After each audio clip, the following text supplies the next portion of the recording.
Well, the subject of gun violence is once again front and center after that mass shooting last week in Las Vegas.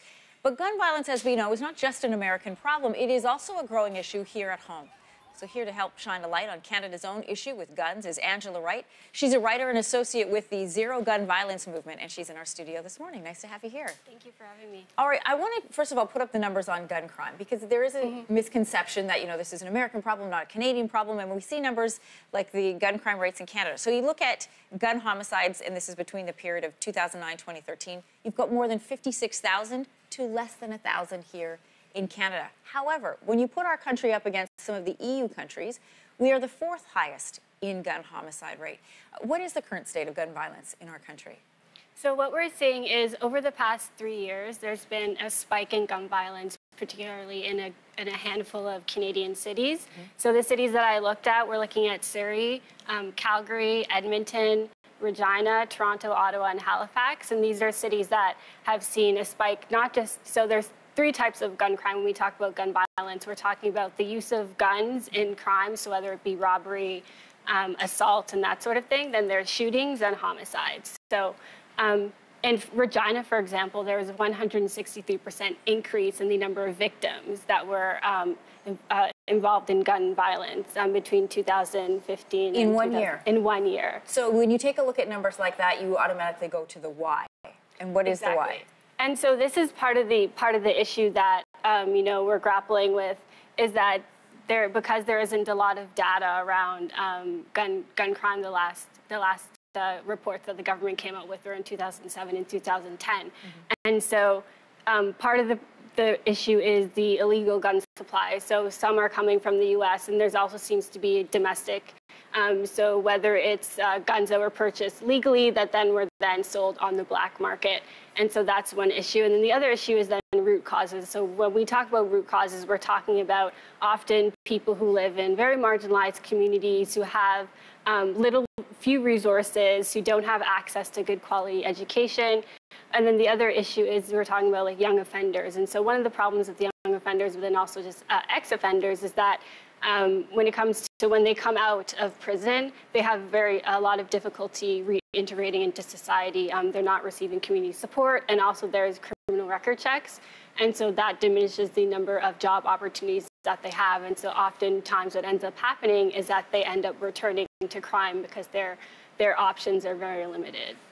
One of the numbers that we look at when it comes to gun crime is legal versus illegal handguns. Illegal, obviously, is a harder number to keep track of, but we can keep track of sort of registered weapons, and we know that it's not the registered weapons that are contributing to the gun crime. It is the illegal guns that are coming into the market.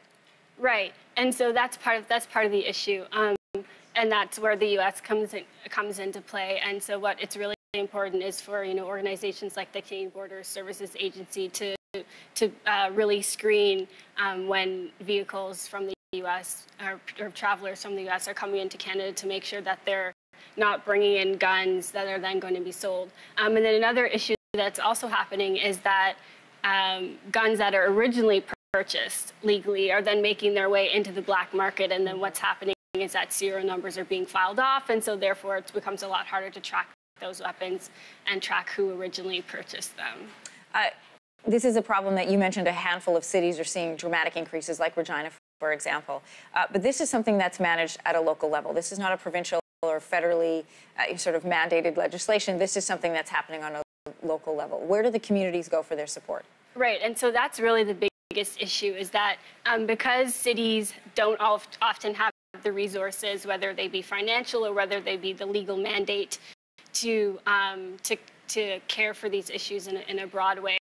And so what's happening is that it's falling back on communities. And so there are community organizations, whether it be, John Howard Society, that helps people who are incarcerated and ex-offenders. And then also there are some local job training programs and those sorts of things. Then for young people, there are other youth services that exist. But the problem is that because it's the local level, it's very hard to get the resources to support people. And really what's important is that the federal government really needs to take a bigger stand in terms of, because they're the ones who kind of oversee gun supply and that sort of thing, and they oversee the RCMP and they oversee the CBSA. The policing, which is the other part of that equation. Exactly. And so most policing is local, with the exception of Surrey. They have the RCMP. And so local law enforcement agencies, they are essentially dealing with it at the end, once the crime has already been committed. But really, what we focus within Zero Gun Violence, we focus heavily on early intervention. So we want to prevent the crime from happening in the first place. And so that's where the provincial government, especially because provincial government oversees healthcare, oversees education, and that sort of thing, and can fund things like housing to ensure that a lot of these other issues that can be taken care of, so that people won't feel the need to use guns to become a statistic. Exactly. Angela, thanks for coming in studio this morning. Thank you for having me.